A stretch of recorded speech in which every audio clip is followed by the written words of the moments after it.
So বন্ধুরা, আমরা এখন দুয়ার চা দেখবো, আমাদের আঞ্চলিক ভাষায় দুয়ার বলে। তো আপনারা ভিডিওটা শেষ পর্যন্ত দেখবেন এবং ভিডিওটায় সবাই লাইক করবেন ও কমেন্ট করবেন, ঠিক আছে? এবং আপনার আঞ্চলিক ভাষায় এটার নাম কি বলে সেটা সবাই কমেন্ট করে জানাবেন। এবং সবখানে তো মাছ বাঁধে না, আগের একটাই অনেক মাছ বাঁধছে, আর যেটাই মাছ বাঁধবে সেটাই আপনাদের দেখাবো। তাছাড়া তো সবগুলো তো ছাড়া হয় না, এটা তো আপনারা বোঝেন। তো এটাও একটা পুঁটি মাছ বাঁধছে, যেটা দেখতেই পাচ্ছেন। তো এগুলো সব ঘেরেতে বার হয়ে গেছে বন্যায়।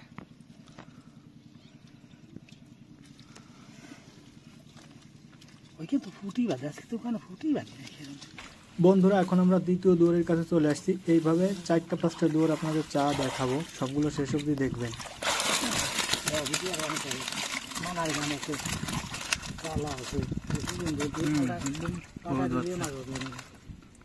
না তুমি ডালো, ইনি তো তেলাবো আসতেছে ভারী আসা। না তোমার ভিডিও আমি খালি হ্যাঁ, আমি তো আগে যে কদিন আইছি সে মাছই বাঁধে না।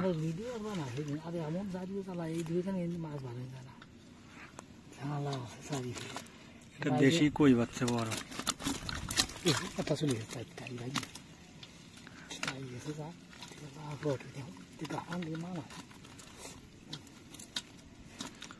ওটা কি দেশি কই নাকি? হ্যাঁ দেশি কই, দেখালি কই।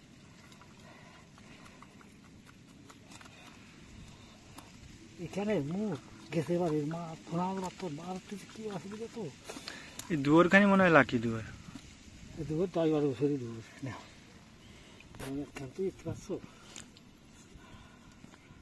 তো বন্ধুরা, এখন এইটা চা দেখবো, আপনারা দেখেন কি মাছ বাঁধে।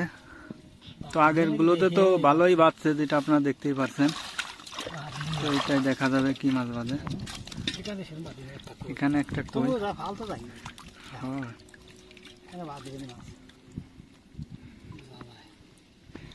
আপনারা শুধু শর্ট ভিডিও দেখেন, শর্ট ভিডিও দেখে আপনারা সবকিছু বুঝতে পারেন না, ঠিক আছে? কোনভাবে পাততে হয় বন্ধুরা, এটা পাততে হয় কিভাবে সেটা সবাই একটু দেখে নিন। এইভাবেই এটা পানির ভিতরে পাততে হয়, যেটা দেখতেই পাচ্ছেন। আর একটা দুয়ার আছে, ওইটা চা দেখাবো আপনাদের। ভিডিওটা ভালো লাগলে সবাই লাইক দিবেন, আশা করা যায় বাঁধবে। আর লাস্টের এই দুয়ারটা চা দেখাবো আপনাদের, আশা করি ভালো কিছু বাঁধবে এইটাও।